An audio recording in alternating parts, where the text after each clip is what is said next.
There's this knock at the door, and my mom goes to open it, and we both just freeze. And standing there is this older black lady, maybe 55 or 60, and she's got the most pleasant face you've ever seen. Just a sweet, warm lady. The next time Mrs. Jackson walked through our front door, you would have thought Jesus Christ himself had stepped into the apartment. Mrs. Jackson was one of the first people to ever make me feel like I was truly special. So she's absolutely freaking the hell out, like completely sick to her stomach. We loved Mrs. Jackson like family, but the thought that she could pull a fast one on us like that, it was heartbreaking. But by the afternoon, we started to really think the worst, and she starts pounding on his door. I knew there was something wrong the moment I heard my mom go, "Oh my God." Growing up in Brooklyn, you see some really messed up shit. These stories have haunted me for over 50 years. Now it's time to tell them. My one rule, I don't name names. These are the Brooklyn Files, the real stories.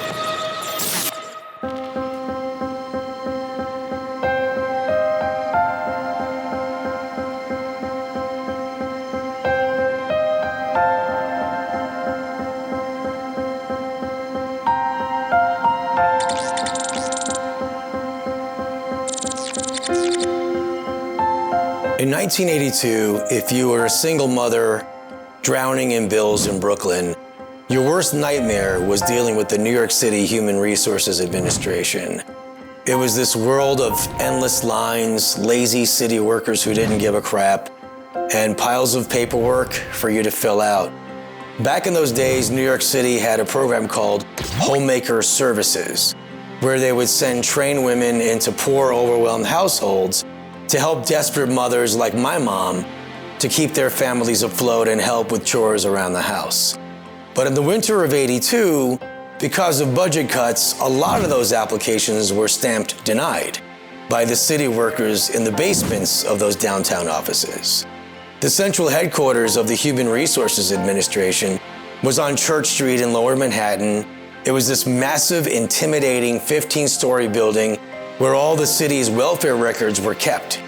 The basement of this building was a labyrinth of millions of paper case files under flickering fluorescent lights, smelling of decaying architecture and stale coffee and God knows what else. And this is exactly where the night shift clerks worked, manually sorting the lives of millions of struggling New Yorkers. It was notoriously hot and loud with the sound of sorting machines and completely disconnected from the actual people on the other side of that paperwork. One of those people on the other side of the paperwork was my mom. My mother had a rough go. She was unable to work, she had mental health issues, and she was struggling to pay the rent and keep dinner on the table, so we were on public assistance. My dad took off and didn't pay his dues, so she had to do the best she could. My mom would go weeks at a time not being able to clean the house, so things would go to the wayside at times. And my brother and I would try to help around the house, but it was too much for a couple of kids. We had school, we had paper routes, we had homework, so we would try to help her wash the dishes and clean up after dinner, but it was a lot of responsibility for us at that age, so a lot of it didn't get done. And I still remember the day my mom told us that she was applying for the homemaker assistance service. Being just a kid, the first thought that popped into my head was like, oh my God, we're gonna have a maid like rich people. For like a second, it felt like we made it, like I was getting visions of Richie Rich. In fact, I might have even said that we're gonna be rich like Richie Rich. Minus the mansion and the Bentley and the helicopter, of course. So my mom found out about the program, and she was pretty certain that she qualified, so she sat down, she filled out the mountain of paperwork, and we waited. And it took about 4 or 5 weeks for the response to hit the mailbox, and when it did, we were told that we weren't eligible.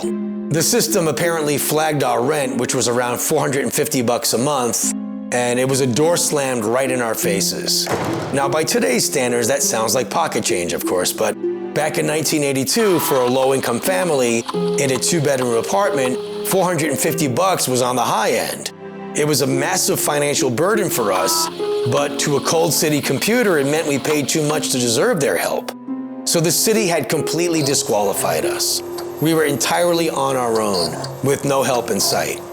Or at least, so we thought. Now, when I was 13 years old, I used to skip a lot of school. I'm not sure how I didn't get left back, and that was always a fear of mine because my mom always warned me that it was going to happen. So it was something that I was constantly concerned about. Now, I remember every school year, I'd be petrified to get the final report card. Like, I'd be clenching my cheeks. Like, when they tell you what class and grade you're going to be in for the next year, it was like I had to hold my breath or something, waiting to see if I'd be left back. And I was always expecting it. And again, this was this absolute horrifying fear that I carried all through grammar and junior high schools. And I just hated going to school, more than most kids. And I always faked that I was sick. And having a mom that was dealing with her own mental issues, it was usually pretty easy to pull one over on her and tell her that I wasn't feeling good. I remember one time staying home from school because I convinced my mom that my clothes smelled, which they kind of did. I mean, she would do the laundry, and sometimes the clothing would come out of the dryer smelling kind of funny. And I pitched this huge fit saying that I couldn't go to school and that people would make fun of me, and all I had was that one pair of pants that was clean. So she allowed me to stay home, and she washed them again, and it was this whole thing. And I'm pretty sure she just got sick of hearing me complaining and just gave in. I mean, the poor woman. I feel terrible when I think about it now as an adult. So I was home from school that one day. I'm sitting there on the couch, watching a movie or something, when there's this knock at the door, and my mom goes to open it, and we both just freeze.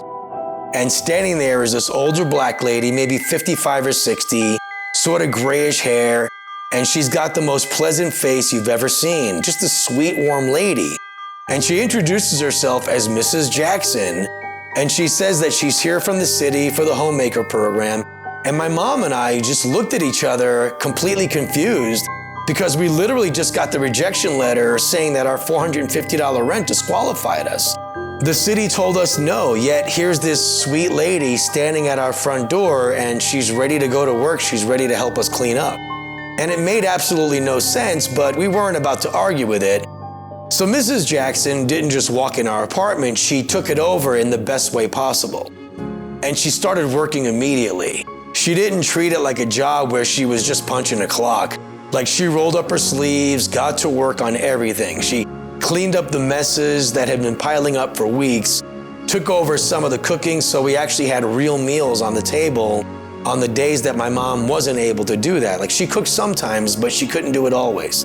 She helped my mother sort out the chaotic day-to-day stuff too around the house. It was like she brought a sense of order to our home that we hadn't seen in a long time. She would vacuum, she would fold laundry. She started working on me too. When she saw me sitting on the couch playing hooky, she didn't just ignore it. She would tell me point blank that staying home wasn't gonna do me any favors and that I was never gonna get a decent education if I kept hiding out in the apartment. Like, she didn't cross any boundaries like yelling or anything, but she was firm about it, constantly pushing me to get back into the classroom so I could actually make something of myself.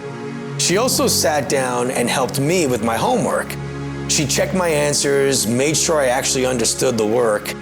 Another thing was that Mrs. Jackson was one of the first people to ever make me feel like I was truly special. You know, outside of your family. Like, my mom would always make me feel special, but that's your mom. And the same thing for my grandparents and stuff. Like, they're supposed to do that.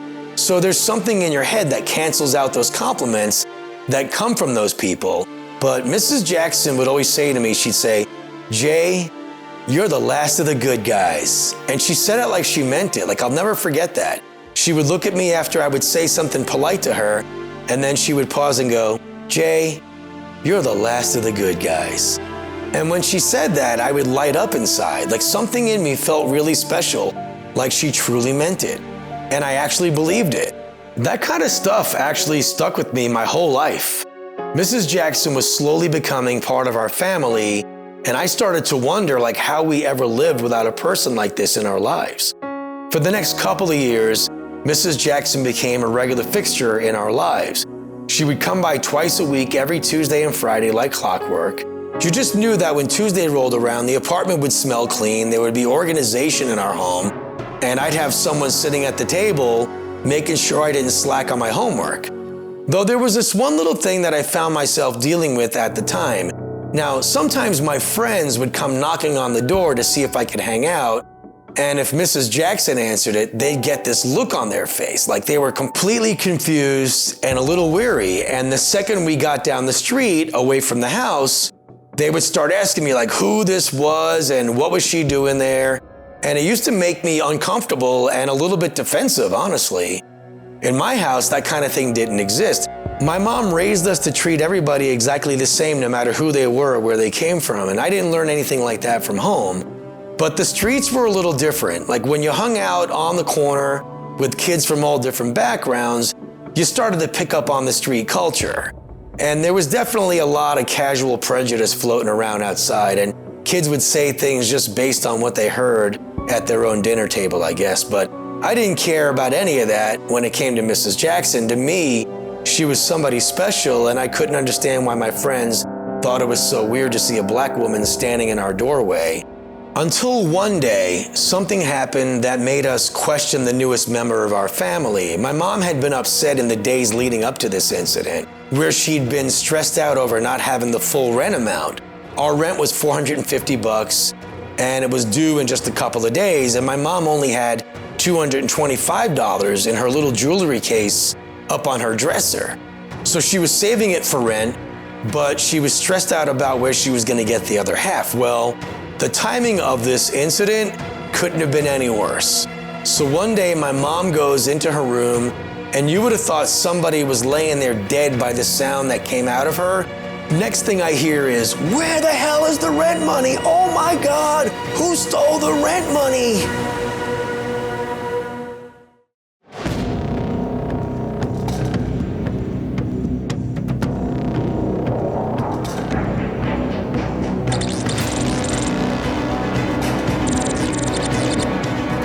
My mom walked back to her bedroom, and the next thing I know, the world comes to a stop. She discovered that the money in the jewelry box was gone. She only had half the rent money to begin with, and now even that was gone. So she's absolutely freaking the hell out, like completely sick to her stomach, and she's screaming because the rent was due in a couple of days, and she had no idea how she was gonna keep the roof over our heads. Right away, the ugly thoughts started creeping in, like she immediately thought it had to be Mrs. Jackson. It felt terrible to even let that cross her mind because of how good this woman had been to us. But let's be real, Mrs. Jackson was the only outsider who came into our apartment on a regular basis. My mom hated herself for even thinking about it, but the math was the math. It was a brutal feeling. We loved Mrs. Jackson like family, but the thought that she could pull a fast one on us like that, it was heartbreaking. My mom just absolutely breaks down crying, but then this sudden frantic energy takes over and she marches right out the front door. Like I got panicked seeing that, wondering what the hell she was about to do. So I bolted out after her and I watched her fly up the stairs towards the landlord's apartment, and she starts pounding on his door like frantically, and I stood right behind her on the landing just making sure like she didn't do anything completely over the top. So the landlord opens the door, he takes one look at my mother's tear-stained face, and he told us to come inside. He asked her what's wrong. My mother starts choking back tears, and she just laid it all out. She says, "I think my rent money was stolen. I only had half of it, and I was actually coming up here to ask you for a little more time, but now even the half that I had is gone, so I'm gonna need a lot more time." And the landlord just stood there, and he had this completely puzzled look on his face, like he was trying to process a different language or something. And he stops my mother mid-sentence and he says, "Jean, your housekeeper came up here yesterday and she paid the full rent. I gave her receipt. Did she not give it to you?" And my mom stops crying instantly, and she just stares at him, completely frozen, like she was waiting for the punchline of a sick joke or something. And she looks at him like he's just flat out lying to her. But the landlord just nodded and assured her. He says, "No, seriously, she was up here yesterday. She told me you weren't feeling well, but she knew the rent was due, so she brought up the whole $450. Like, you're good, Jean," he said. "You're paid up." Right then, the tears just started flooding down my mom's face again. But the whole energy shifted at this point, like these were tears of relief, like mixed with a heavy, crushing dose of guilt, I think. Like just a minute ago, she was pegging Mrs. Jackson as a thief, but instead the woman had done the most incredible thing imaginable. She didn't just protect my mom's pride by delivering the cash. She had somehow filled the gap and come up with the other half of the money herself. Unbelievable. Looking back, I think Mrs. Jackson must have overheard my mom crying or stressing out about the shorting of the landlord. It must have torn her up inside, so she quietly went into her own pocket to fix it. I'm telling you, the next time Mrs. Jackson walked through our front door, you would have thought Jesus Christ himself had stepped into the apartment. My mother practically threw herself at her feet, crying, thanking her, and explaining how terrified she'd been when she thought the money was stolen until the landlord cleared it all up for her. Mrs. Jackson just smiled and totally downplayed it, waving her hand like it was no big deal. She said, "Oh, it's okay." She just said it was her absolute pleasure to do that for us. But my mom couldn't just leave it at that. Like, the guilt was eating at her. And she felt this overwhelming need to apologize to Mrs. Jackson for even doubting her. Now, Mrs. Jackson had no idea my mom had suspected her. Like, she wasn't there during the freak out the day before. So my mom didn't actually owe her an explanation, but she needed to clear her own conscience. She just needed to get those ugly thoughts off her chest and tell her. I have to say, looking back now, I think at the time we completely took for granted that Mrs. Jackson would always be there. You just get used to the routine. When you're a kid, you don't look at the big picture. You just know that Tuesdays and Fridays are the days that the apartment smells clean and things are actually normal for a change. And we just took it for granted, plain and simple, that she'd always be there to catch us. We never questioned it, and we never once stopped to think about what it was actually costing her to keep our heads above water. Until one Tuesday morning, she just didn't show up. At first, we didn't panic. We figured she missed the bus or got caught up with something. But by the afternoon, we started to really think the worst and wondered what could have happened to her that wasn't like her. I mean, she took a day off here or there, but she would always tell my mom several days in advance, if not longer. And so this was definitely unlike her. We were concerned. Tuesday turned into Friday, and Friday turned into the following Monday with absolutely no sign of Mrs. Jackson. And at some point, my mom called the agency, but all we got was the runaround, including busy signals and being put on hold. Then the phone rang that Monday evening, and my mom grabbed the receiver, hoping it was Mrs. Jackson calling to explain why she missed her days. And we were worried about her at this point, but it wasn't her voice on the line, unfortunately. It was a young woman sounding completely exhausted and choked up with tears. So she introduced herself as Mrs. Jackson's daughter. She told my mom that she found our phone number written down on a pad of paper by her mother's bed. I knew there was something wrong the moment I heard my mom go, "Oh my God!"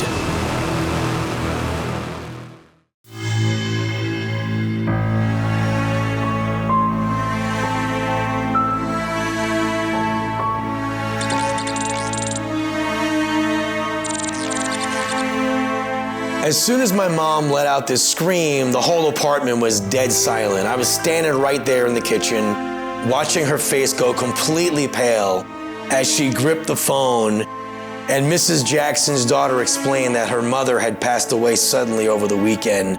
It was a complete and utter shock to us. One day she's part of our daily lives, and just like that, she's gone. It hit us incredibly hard, and my mom knew right away that we had to go pay our respects.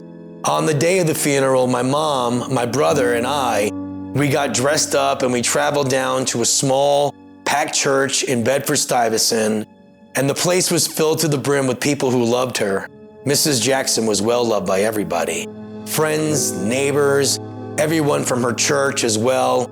And we walked in feeling a little out of place, just a few white faces in the back of a crowded sanctuary, but we needed to say goodbye to the woman who did so much for us. I mean, there was no question about it.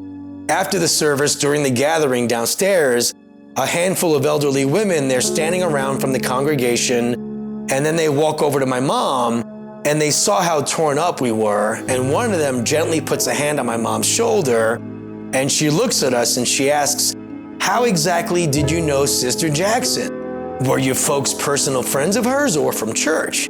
So my mom had a hard time speaking for a moment, but she said no, she was actually our assigned homemaker from the city. The Human Resources Administration sent her to our apartment twice a week for the last couple of years to help take care of us. And the women all looked at each other like we knew there was something wrong when they did that. They all stopped and they completely looked confused. There was this long pause. And then Mrs. Jackson's daughter, I guess she'd overheard the conversation.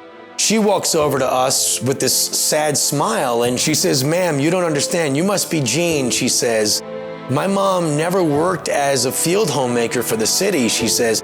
"She was an administrative clerk. She worked at a desk job in the basement headquarters on Church Street, manually processing the public assistance files." My mom just stared at her and we all completely just froze, trying to process what she was saying and what we were hearing. So the daughter continues and she says, "2 years ago, your application came across her desk.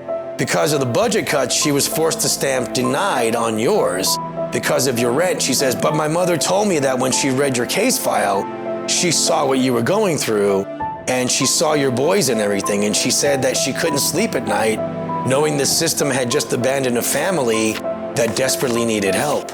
So she decided right then and there to take matters into her own hands." That was the moment the whole mystery finally unraveled and the truth hit us. For 2 straight years, this beautiful woman had been showing up at our front door on her own free time, paying her own bus fare, doing backbreaking house chores, helping me with my homework, and even paying our landlord out of her own pocket when we were short. She did all of this for $0, completely off the books, just out of the absolute goodness of her heart. She wasn't sent by a system, she bypassed the system to become our guardian angel. Mrs. Jackson didn't just clean our house, she showed us what humanity actually looks like. And I will live the rest of my life trying to be the man that she thought I was when she looked at me and said, "Jay, you're the last of the good guys."